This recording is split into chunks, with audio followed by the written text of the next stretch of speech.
Okay, here we are, finally, the final level. This has been a bit of a trick, so let me kind of explain why it took so long to get this. First of all, I have played through this level I think about 4 times now when trying to record it, and all but one of those I kept missing one ape, and it would just drive me crazy trying to figure out where the hell this last ape was. I eventually did find it, and I kind of took a break after finally figuring out where I kept missing this final ape and went back to replay it. And then when I had done an audio recording of the footage, it just, I don't know, I kind of felt like I was really tired and not as engaged in it as I should be, so this would be the second audio recording, and yeah, it took like quite a few times to try to get every single ape in one go, and then a couple times to try to make sure that, oh, for fuck's sake, for trying to make sure that it sounded like I was actually engaged with what I was doing, because I actually do really like this level. This is a really fun final level. I think it stands above the other 3, in my opinion. Of course, the final level of Ape Escape 1 and Ape Escape 2. And honestly, I think Ape Escape 2 has the worst final level. It's just kind of, I know, I played through the game not too long ago, like a year or so, which isn't that long to me anyway.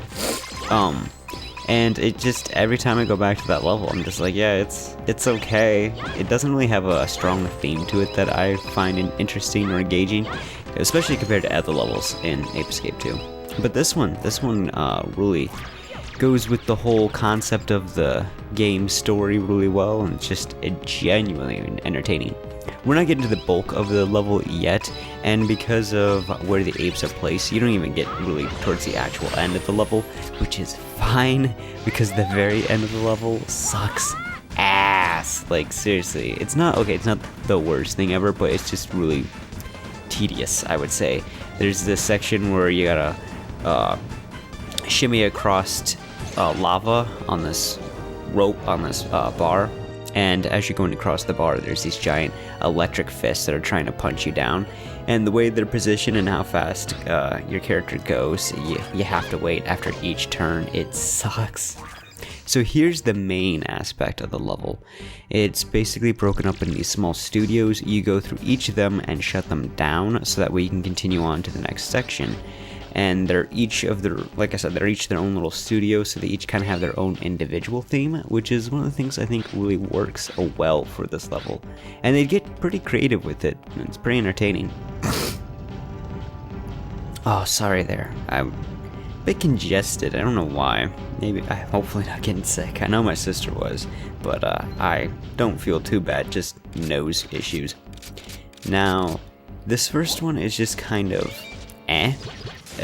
oh yeah, accidentally pushed it too far and the cutscene goes, but thankfully putting the little RC vehicle back on the button doesn't have cause you to have to see the cutscene again. I have no good way of trying to beat these guys up without using a costume. They're really annoying. They keep positioning that shield. It's obnoxious.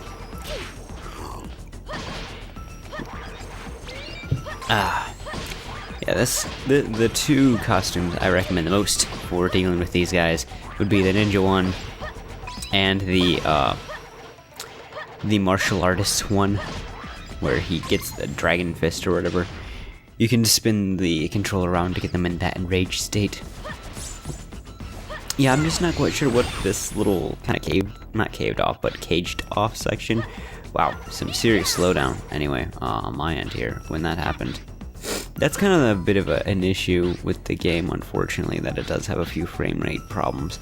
I think if they were to do like an HD port, not necessarily a remake of Ape Escape 1 and 2 and 3, I think that's one of the things they should definitely fix, is keep a more consistent frame rate. That'd be much appreciated. Yeah, the hidden off area here is pretty close. The only thing I don't like about it is that it kind of, since it's so close, it shows off some of the better apes that you get to encounter later on, right here and there. Wow, that was a lucky ass catch with both of them. And this is the section where I kept messing up and missing the final ape, because there's like, what, 48, 49 apes in this level, and that does seem like a lot, but I had to replay this level so many times that they're congested in so many spots because of how the level's structured that I've gotten pretty used to just boom, boom, boom, boom, getting to them. So yeah, this is the section I kept missing. This is one of those password areas. So for those of you who don't know, there are certain apes that don't appear unless you put a password in, or at least I don't think they do. Well, okay, certain ones seem to not, but others seem to just have shown up for me even though I didn't put the password in. And this is this is the big one. This is like the toughest ape that you need to encounter. Right now, I'm just kind of showing off what happens if you hit the other buttons, because each button kind of does a certain thing. Some are positive, some are negative. So that number 5 right there opens up the ape itself. And this becomes an obnoxious fight for whatever reason. The first time when I finally found this ape again, yeah, I gotta go get those. I just like stocking up on a whole bunch of extra lives. The first time when I had fought this ape after doing a replay of the level, it didn't take too long. Like, yeah, you see, I made a hit there, but for whatever reason, this time around, I just kept missing. I think it has something to do with the targets, because you don't have the greatest control of where your shots are going. They kind of have a slight auto-homing aspect to them. And as you can see there, one of those buttons lets out rockets. So some of them are negatives. I think there's bombs and enemies are also a possibility. This ape just will not get hit. Stay still. I think I was probably better off using a different costume. I just feel like it's most fitting. I bet you can hit him with the baton stick itself, because I didn't find out that you can do that with certain armored apes that I hadn't tried before. I always figured that they were just too strong or fast, so I'd have to go in with a costume that would be able to deal sufficient enough damage, like the night one, because then you can even block attacks, and even though they're slow, you hit its attack itself is pretty slow. You can hit pretty hard, kind of like a greatsword from Monster Hunter, except I actually know how to use the night costume better than how to use greatsword. I am not good with greatsword. I wish I was a bit better. It's a fun weapon, and being able to pull off a charge attack, like when the best example is Arathian was doing this to me. She was charging at me, and so I had a charged. Oh, there we go. We got her. Sal 3000, and had a charged up attack, sword swing, and right, she came just close enough. I let it down and smacked her head and stunned her. It was great. Or, you know, staggered her. Not really stun. I don't know if you can actually do stun with greatsword. I know you can with S and S. I've done that. And I actually appreciate in Monster Hunter World that they gave it the shield a 3-hit combo. That makes stunning a lot more viable for the weapon. Here I'm just kind of showing off for the other ones. Other buttons do. I definitely like getting all my money. Oh, that's great. It makes me think of the casino level from Ape Escape 2. That's a great one to get some money off of. It's also where you have a few of those money bandits who are kind of a high risk, high reward situation. Okay, so from this point on, it's pretty much smooth sailing. That's really the toughest ape in this level. Everyone else is actually not too difficult, and like I said, I had played this level so much where I'm like, yeah, I pretty much know which apes are where. I mean, this cage dropped area is kind of interesting. I don't know exactly why he's dressed like a lion. I don't fully get that. I kind of get this level, but also don't. It's the most boring, or this section, it's the most boring section of the level to me. See, here's the reference. Is this a sequel? Cute. Quite cute indeed. That really should have caught that stupid director.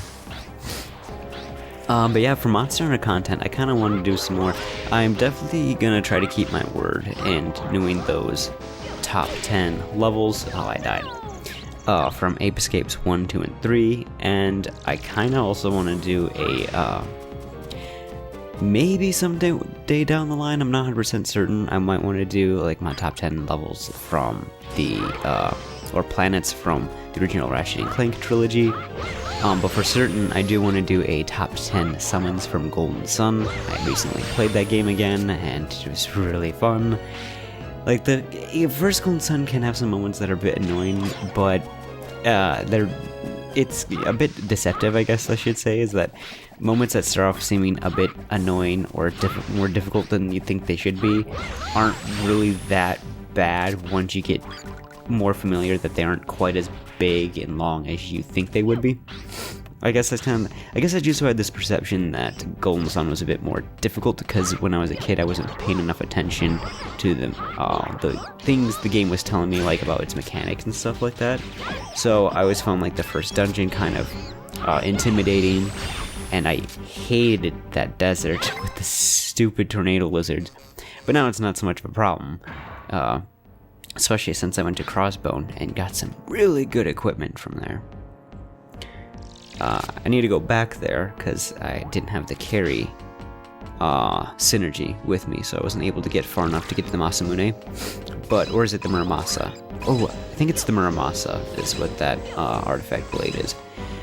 But I did get the Mystery Blade, and I got this really cool sword from the shop, because you can rebuy any artifact weapons. Artifact weapons are basically just special weapons that you tend to find in dungeons and treasure chests, which for those of you who haven't played Dark Dawn, or who have played Dark Dawn and played it pretty typical of an RPG, go to the shop and get whatever best weapons you can each time. I actually decided to play through Dark Dawn recently, where I did a relic weapon only. I only went with whatever artifact weapons I could find in dungeons, and that works out surprisingly well. You can get it, you don't really need to go to shops ever for weapons. Just go ahead and just get whatever weapons from dungeons, and you get pretty good ones early on. I think the only thing I did earliest was buy a longsword for Matthew, but otherwise I kept the Elven Rapier for quite a bit on Karis, and that Themis Axe for Tyrell for quite a long time, and it was pretty successful. You get some, it's really cool seeing those different unleashes. I can't think of very many other RPGs that do that, where weapons have their own unique critical attacks that make them more distinct and can sometimes have really nice benefits, like the Assassin's Blade, which was going off like crazy at times in the first Golden Sun for me. I had that equipped to Ivan, but now I have him with like this really, really good staff. But yeah, I'd probably only go back to the Crossbone just to get that blade and the Cleric Ring so I can use cursed weapons. Because for those of you who don't know, the way cursed weapons work is that sometimes your character just won't initiate an attack thanks to that curse. And with the Cleric Ring equipped to them at the same time, however, curses become completely nullified. But if you want to switch weapons, you do still have to return to a priest to remove the curse, which is kind of annoying because you'd think the Cleric Ring would let you just do that. Ooh, that was a weird blink. Wonder if that happened. I don't remember that happening in game, or if it was just something with the capturing of the footage. But yeah, that's a very kind little RC section. I think the one that still had me nervous the most was in the toy area. Oh man, I feel like I'm about to sneeze. But yeah, otherwise, I think for video footage, I feel like I'm kind of just done for big videos. I might finish off like big videos by doing a countdown of like my all-time favorite PS2 games. It'd definitely be more than a top 10. I can guarantee you that. But otherwise, I just kind of want to just do for fun videos that are mostly like just messing around in Monster Hunter and playing some multiplayer games with my friends and fam. I know it's kind of a departure for the channel, but that's just kind of how I feel. It's been a fun journey. I got to cover a lot of the games that I wanted to talk about, and I have played some other games that people would probably think I liked, but I didn't. Unfortunately, some of these titles that just didn't really connect with me would be the Shimigami games. I'm not really into those. They did not appeal to me in an RPG sense, and I really didn't get into Tale of the Abyss as much as I wanted to. I got about 10 hours in and then just started getting with the combat and stuff, which is a shame, but oh well, that's okay. I got the RPGs for the PS2 that I really like. That was so lucky. That's the first time I've ever caught that ape before he got into that area, because usually you gotta use, a genie. There we go. That was a pretty good catch. This one, however, gave me some troubles on my second time playing this level for footage capturing, because this little ape just would not stop and kept knocking me around, and it's just such a small shell area that it just kept staying isolated on. It's kind of obnoxious. Alright. Oh yeah, that's right. The apes, they kind of have, the scientist apes, some of them have more different weapons. I think 2 copy the same weapon, but I like that for the most part it's different for each of them. So like the first one I think just had a, I don't know if they even had a weapon now that I think about it. I wasn't paying enough attention when we were just at there not too long ago. But that completes this underwater themed area, which I like. I think it's pretty calm, relaxing. That one's really not too stressful in comparison, despite what the music might seem to make you think, because this music's pretty intense. Yeah, I like that little depressed ape, I guess you could say, that shows up when you're shut down the broadcasting station. Ooh, get away, yeah. At least there's the big cookie over there if you need to recover health. One thing that's kind of frustrating for me, like I don't know if I'd ever do some more LP-esque stuff. I don't know, maybe it would be fun, but I'd probably do it with only stuff like Ratchet and Clank, SpongeBob SquarePants Battle for Bikini Bottom and stuff like that. Which, by the way, the remake to that could be fun. It looks a little bit different. I don't expect it to be amazing because I don't quite know what to expect from these developers. Like, I don't know. I know that it's THQ Nordic, and I'm not quite certain. I'm not familiar with who exactly the developers are, if they had been part of teams before, maybe if there are people who were once part of Heavy Iron Studios coming back. I know that there's certainly not a whole lot if that be the case, but I don't really know, so hopefully it's good. But the general idea of making it a remake that's going to have cut content that wasn't in the original game, that to me kind of justifies a remake. Like, a remake should be very different, otherwise just do an enhanced HD port that kind of help just slightly touch up a few things that help the gameplay in comparison to the original, you know? Like, for example, the Final Fantasy VII remake, while I'm not looking forward to it, I think it certainly justifies itself as being a remake, because it's completely changing the gameplay style for those who might want a more action RPG setting for Final Fantasy VII. I don't know, from what I've seen, it looks like it's just going to be really a lot of annoying, stupid scripting events that hurt gameplay and replay value, and I don't have confidence in the story. So changing topics, let's talk about Monster Hunter Iceborne. I am super excited for that. I keep on getting more and more excited, especially since it's going to be the first time there's going to be a full single player section for G rank. Like, I've wanted to get a G rank because it's by concept really neat. You often have really cool looking armor sets and they get really neat skills, so it's awesome in that regard. But at the same time, because in 4U, 3U, and Generations Ultimate, they are all mostly exclusively in the multiplayer, it becomes really tedious to play solo, and I often play Monster Hunter by myself because I don't have people who get into it as much as I do. So because of that, G rank would always become a bit of an annoyance. By the way, I really like this area. I kind of forgot to mention that.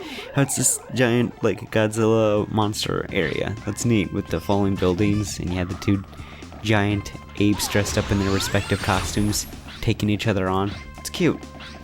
This guy, however, he is kind of annoying. He's pretty fast. Yep. I don't know where he's at. There he is. Finally got to him. But, I've been so this is going to be the first time G rank's solo, so I think I might be able to get into G rank a lot more. I mean, granted, I'm probably not going to grind Elder Dragons, because Elder Dragons, even in high rank, can take a bit of an annoying amount of time. I prefer my hunts to be somewhere about 10 minutes long, especially if I'm trying to get armor sets and weapons from them, and in higher ranks, you need a lot rarer drops, so having to repeatedly hunt a monster that can take up to a half hour sucks. It really feels like a complete waste of my time. Which is why you're mostly encouraged to actually play with other people, because playing with other hunters makes it go by quicker. But again, since I play by myself a lot, I have to figure out methods that work a lot better for me. But usually regular monsters aren't too bad. I had taken on Edoron because I was trying to fully upgrade my Edoron Insectglaive, so I was taking it on with high rank gear and high rank weapons, and I was using a few techniques like Might Seed and the Might Seed, initiating that after a demon drug with an attack boost meal. That can really help keep the hunts to about a 10-minute span. So I think if it's going to be anything, which I really like that little ape, by the way, his cute little mittens. I think he's supposed to represent Gemini, I believe, the twins. But anywho, if that's how it's gonna work, because I do know that even when you're playing multiplayer, G1 quests, solo and Monster Hunter 4U and Generations Ultimate, they don't last too long. You can take care of those fairly well.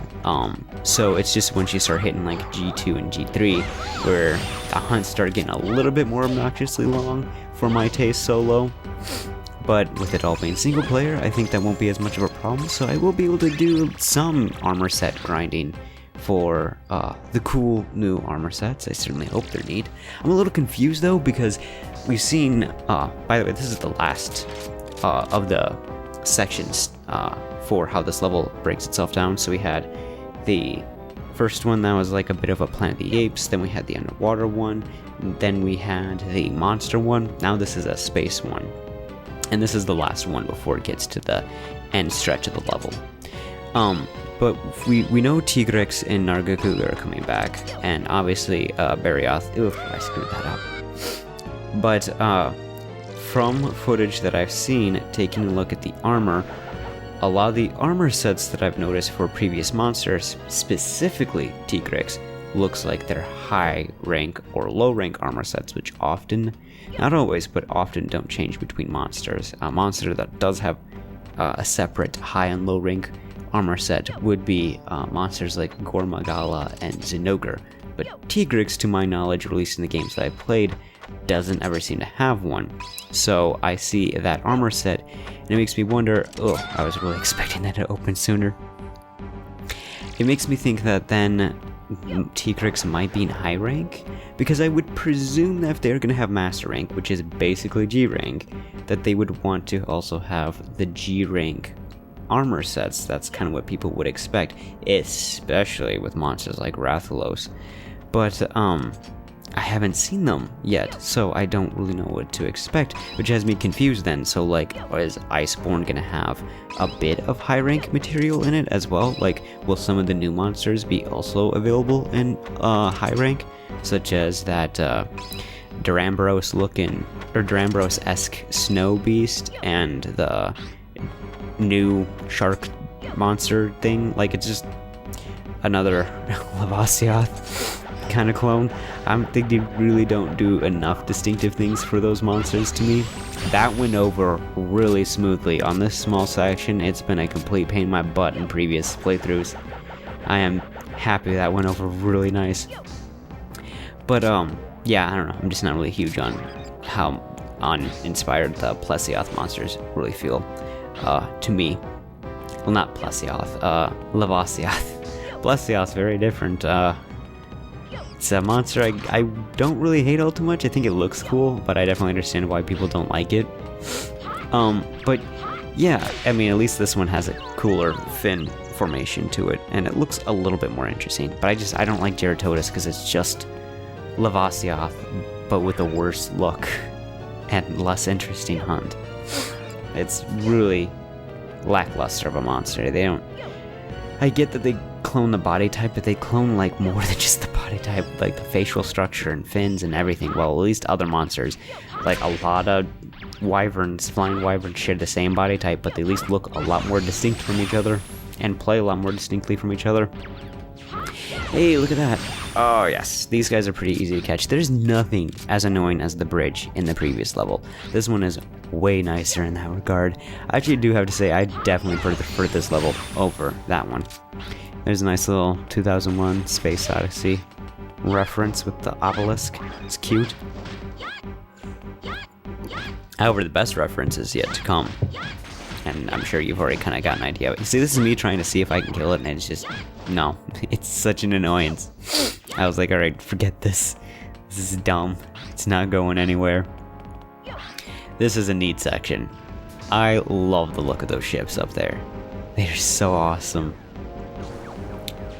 And you do have to dodge the blast, I think. I don't think I've ever been hit by them. Yeah, I'm not giving you a great enough view of them, but look at them. They're so cool. Oh, sorry, my finger hit my notebook. They look really neat. And this Death Star-esque thing here looks really cool in of itself, too. And here's where we get the best little Easter egg, a Darth Vader ape, who actually has, who emits dark powers. Like the ape we saw in the break area, he'll do that too, but we caught him too quickly, so you weren't able to see it. This one you'll be able to see that with, though, where he emits those dark orbs. Yep, there they go. Oof, and they hit pretty hard. Come on. Oh, fuck. Come on. But yeah, I'm really curious, because, like, there's two new Elder Dragons. Valhakana, I think is how you pronounce the big one. And, how do you pronounce his name? Namameli? It's the water dragon that they show in the latest trailer. That one, I am the most excited for. I cannot wait to see that, what that dragon's going to be like. But I don't know if they're going to be in only... I presume the new flagship is going to be Master Rank exclusive. It makes sense to me. Man, this Scientist Ape is kicking my butt. Okay. That was really close. We're on half a cookie. But I'm not quite sure about that other one. I presume so. I really don't know. It has me curious. I'm excited though. I really want to see what the new frost area is. And those little, like, ferret things in the snow. I hope they have a big one. You know how, like, there's Velociprey and then the Velocidrome? Or Ludros and the Royal Ludros? I hope they have, like, their big kind of monster, because I would love to see what kind of armor sets they have. My only disappointment, again, with Monster Hunter World is that the weapon designs, for the most part, suck. Because, like, the Wikarachi doesn't have any unique weapon designs. It's really annoying. Yeah, see? Right there. You can just smack them in one hit and takes off all their armor. I did not know you could do that. That shocked me. We gotta do this with, like, half a cookie. But I'm hopefully excited. I might do some recording for when Iceborne comes out. I got that, pre-ordered at the moment. Yeah, this will help make things easier. Stun them with dance and just catch them. I kind of wish it went all the way, like that it caught both of them at once, but it didn't. And there we go. See, we didn't have to do the worst part of the level. That one's good. That one's good, and that finishes this whole journey that I spent almost over a year on. Oops. But before I completely go, we're gonna finish things up, yeah, celebrating there, by viewing the credits, because I think that would be fun. I tried to find it, so I'm kind of looking around. There were certain things I figured that I could see.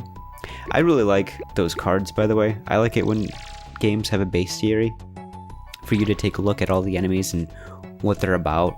Final Fantasy XII does this fantastically. Even if a few monsters are really obnoxious to go for, if you want to try to get all the lore information. I'm looking at you stupid freaking tomato creatures in the area right outside of, what is it? Not Baromeses, but, Geravagan. There we go. I think that I pronounced it right. That was so annoying. We have to kill, like, every single monster. And then keep spawning in and out. Oh, I hated that. This is the greatest credit themes for me. I absolutely love it. It has such a great beat, and it just, I don't know, it's kind of oddly somewhat celebrative, but also kind of somber to a degree. Like, I don't know quite how to describe it, but I think there's a reason why I kept on using it at the end of my reviews. It's fantastic. But yeah, that concludes this journey. This has been very, very interesting, but also very fun. It's enjoyable going back to this game. Like I said, I think I might be doing some more Monster Hunter related content, and once Pokemon Sword and Shield comes out, and I get to the post game, and get to do some, hopefully there'll be some fun battle facilities. I'll probably be doing stuff in there too for footage related things or content related things that are just for fun. But yeah, I think this channel is really just going to become a bit more of a gameplay channel. that won't be uploading up too frequently, but just kind of where I'm at. Just what I want to do. I want to not focus too hard on this channel, instead do it just for fun. And yeah, it's been a fun journey. I don't know if we'll ever do another playthrough kind of thing ever, but maybe. I'm not 100% certain on that. Otherwise, I hope you guys had a good one. Hopefully this, for those of you who have been watching these, hopefully it has been enjoyable and maybe informative. I don't know. It's been entertaining, at least for me. I certainly like this game a lot. I don't know if I like it more than Ape Escape 2. It's hard to decide. But this is the end of this journey, and I'll see you guys next time with maybe next time we'll be seeing me in a Monster Hunter video or something. Or maybe we'll get to those countdowns.